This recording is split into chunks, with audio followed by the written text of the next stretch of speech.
Salam sejahtera untuk kita semua. Saya Madia Winata Praja Beatrix Fernandes akan menjelaskan tentang prosedur pemeriksaan keuangan daerah oleh BPK dan penjatuhan pidana terkait pelanggaran pengelolaan keuangan. Jadi yang pertama yang akan kita bahas adalah pemeriksaan keuangan daerah itu sendiri. Pemeriksaan keuangan daerah biasanya dilakukan oleh suatu lembaga yang bernama BPK atau Badan Pemeriksa Keuangan. BPK dalam melakukan pemeriksaan, pengelolaan, dan pertanggungjawaban keuangan negara dilindungi oleh Undang-Undang Nomor 15 Tahun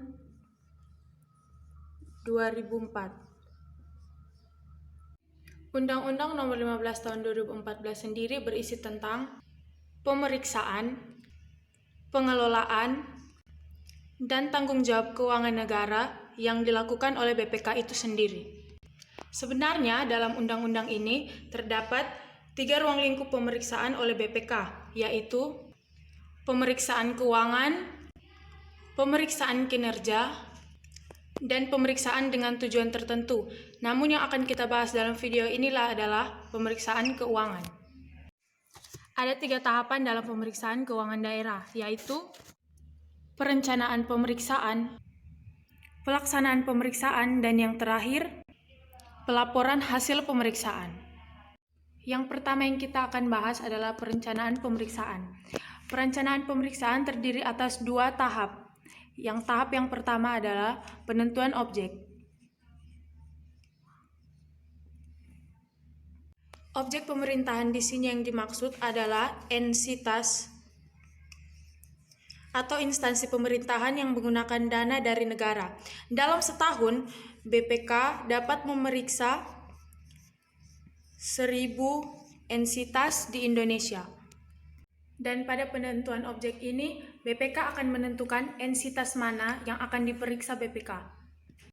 Tahap kedua, di mana tahap BPK mengkomprehensifkan perencanaannya dengan menggunakan atau memanfaatkan hasil pemeriksaan aparat pengawasan intern pemerintahan, namun tetap memperhatikan masukan dari pihak lembaga perwakilan. Lembaga perwakilan yang dimaksud di sini adalah DPR, DPD, atau DPRD. Setelah tahap perencanaan selesai, maka akan masuk pada tahap kedua, yaitu pelaksanaan pemeriksaan. Karena BPK memiliki kebebasan dalam pemeriksaan, maka BPK diberikan wewenang untuk mendapatkan data, dokumen, dan keterangan dari pihak yang diperiksa, serta kesempatan untuk memeriksa secara fisik setiap aset yang berada dalam pengurusan pejabat instansi yang diperiksa, termasuk melakukan penyegelan untuk mengamankan uang, barang, dan atau dokumen pengelolaan keuangan negara saat pemeriksaan berlangsung. Setelah BPK melakukan pemeriksaan dan apabila dirasa cukup, maka akan masuk ke tahap ketiga, yaitu pelaporan. Hasil pemeriksaan oleh BPK disusun dan disajikan dalam laporan hasil pemeriksaan atau biasa disingkat LHP. Karena pemeriksaan menghasilkan opini, maka opini itu disusun dalam LHP dan LHP akan disampaikan kepada DPR, DPD, atau DPRD. Namun, LHP bukan hanya diberikan kepada DPR, DPD, atau DPRD tadi yang merupakan lembaga perwakilan rakyat, namun diberikan juga kepada pemerintah untuk menjadi bahan koreksi bagi instansi yang diperiksa.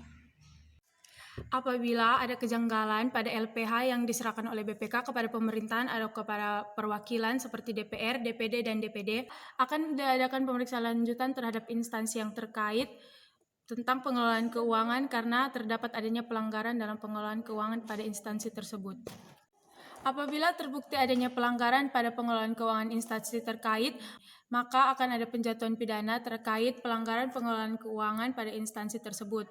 Penjatuhan pidana pada Undang-Undang Nomor 15 Tahun 2004 terdapat pada pasal 24, 25, dan 26. Denda yang terdapat pada pasal-pasal tersebut berkisar antara 500 juta sampai 1 miliar rupiah yang harus ditanggung oleh pihak yang melakukan pelanggaran pada pengelolaan keuangan tersebut. Sekian penjelasan dari saya, semoga video ini bermanfaat bagi kita semua. Dadah.